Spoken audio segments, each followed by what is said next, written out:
Yo, what's going on, guys? I got a new project, and I don't know what I'm going to do with this, but I'm going to tell you how far I've came into it. So for people who have me on social media, I just bought a '82 Chevy K10, and I picked it up from only an hour out of town. It has a 400 small block in it, and that's blown up. It's got rod knock really bad, and so I got a couple ideas with it. And so let me show you guys this thing. So here's my progress for today. It had the whole front clip on it and everything else with the lights and accessories. All that's sitting down over here, from the hood to the front clip, bumper. Had a pretty big ding in the front bumper. But it's, of course, aftermarket painted this blue color, which looks really good in pictures, but there's a lot of little spots on it that are kind of terrible. So 400 small block. What are we doing with this thing? So for this project, I'm ripping this thing out. I'm debating about whether or not to rebuild this or LS swap this thing. And I know everybody's like, it's another LS build, but that's kind of my options right now. There's a couple builders who build like 383s that are beefed up, stroked, and there's a company out in Washington, so not too far from here, that has like 500 horse 383s I thought about dumping in here. Of course, I need to change trans because we got just turbo 350 back there. And so I'm not too sure what to do. I think an LS would be cool and throw like a 4L 80E behind it. Maybe like LQ4, a 6.0 or something. So that's my options. I really don't want to deal with wiring, but I'm going to have to deal with wiring anyways. Because let me show you guys this truck. So we got a single cab, long bed with, I think it's got like a 6-inch lift on it. Skyjacker lift, so not too pricey, but of course it looks good. It's wrapped on like a 35-inch tall tire. And then you can see this paint though. This paint does look pretty nice, or at least it looked nice back in the day. All around the pickup is actually in pretty decent condition. Of course my lighting's kind of shitty, but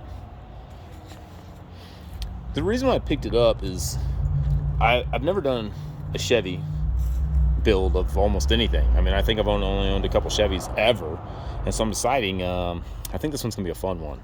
I'm gonna invest in some money into this and maybe potentially sell it down the road, so we'll see how lengthy and detailed this build gets. But this is my most concerning part about this whole truck: the interior. So all the wiring is pretty much ripped out of this thing. I mean, 90% of it. And they got a painless Performance Products wiring harness for it. And they started wiring up most of everything. So just about everything was working within reason. Of course, the heater was working. To start this thing was too funny. So this is how you start it. You take this cable, you flip this into the on position, and then you touch the back of that. You can see where it's kind of burnt back there. You touch that, and it'd fire up, right? So it was like a homemade push start button. It's kind of what they did, push wire button. But they threw the steering column in, and then they had to build adapters for it, so that's got to go. The steering column's nice, and it's newer, but it sits, look at that drop. I mean, that's like a 2.5-inch drop for already steering wheels that sit super low. I could barely fit in this thing without the steering wheel just rubbing around about my thigh area. So, and then no ignition on it. So I'm going to have to get kind of creative and figure out what my options are for this dash. They took just about everything out of here. And I don't know if that was when they were painting it or what their story was. So we're going to find out. So we need an interior. We need a dash. And we do have this painless wiring kit, which is kind of nice because at least it's not old junk wiring inside this thing.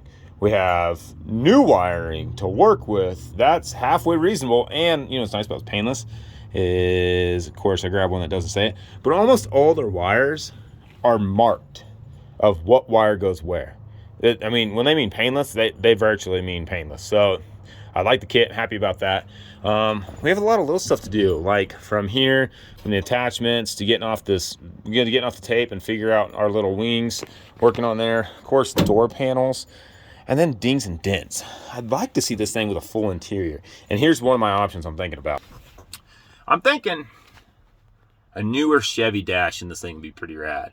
And I've never done a dash swap before, and I know it'd probably kick my ass, but I think a dash swap would be pretty cool. I don't know what years I can kind of look for. I might do some research on that. I saw a couple like 2012, 2014 dashes that were fairly reasonable, you know, a couple $100. And I think that looks pretty sweet. And I might be able to get like a little programmer or a gauge in there that I can hook in so it shows your speed and all that accessories. So that's something I'm looking into right now. I was really hoping the dash would be more put together, but I got the truck for, I think, a fairly reasonable deal. And I know some people are going to say it's not reasonable, especially the blown out 400 small block. Got it for $2,200. So, not the best, not the worst, but it's kind of fair. Unfortunately, the truck market everywhere is retarded right now. And so, I guess I shouldn't say that. It's stupid right now. But it's very outrageous for anything. So, my options are very limited. So what we're looking at is I'm gonna start building this thing. So this is where I've got so far. I'm gonna rip out this 400, take out the trans, and see the condition of the transfer case, and then I'm gonna figure out what I can bolt up here and what might be my easiest project to do, but also some kind of wow factor. I don't want to just keep this thing as a stock 350 in it and try to turn around down the road and sell it. I want to do something a little extra with it because it's got so much potential. And so, I mean, God, that blue looks amazing in my phone, but then if you get up close, it's just scratches and dings and dents all along the paint. But man, it looks good. So that's where we're at with this truck. It's got a posi in the rear. I think it's got 373 gears. So I think we got a decent gear ratio. These 35s. I'm not looking for power to spin the tires, a race truck or anything. I'm looking for something that's like a nice cruiser, but then additionally, it's got a nice wow factor. Like, you know, I think an LS, of course, everybody's doing them. And unfortunately, they're not too reasonable priced anymore, but you can still get them halfway cheap. So we'll see. That might be our option. If I have to rebuild this 400 small block, I mean, that might run me $3,500, maybe $2,500. I think the kit to rebuild is like $2,500. That's not including labor. So going through there, making sure, because it's got a rod nut and God knows what else it's been done to it. So little history on this thing. I guess my old neighbor used to own this thing, and back when he used to live in Grants Pass, and then he traded it and traded it and traded it, and it came into the hands in 2018 of the guy who I bought it from, which is he's actually a kid, a little younger than me. He went ahead and picked this thing up. This was his first ever pickup, first ever vehicle actually. So this was his first rig to drive around in. I think it had a 350 in it before, and it took a dump, and he got this 400. Sad story. Paid what I was told is $3,500 for this 400. He didn't even get 200 miles out of this thing before it started rod knock. So, which leads me to incline, there could have been a bunch of other issues with the engine, or maybe I've got no gauges in there. It might not even have a wiring harness or oil pressure, because there's no wiring harness up there for oil pressure or any of that stuff inside. So that could have been his downfall.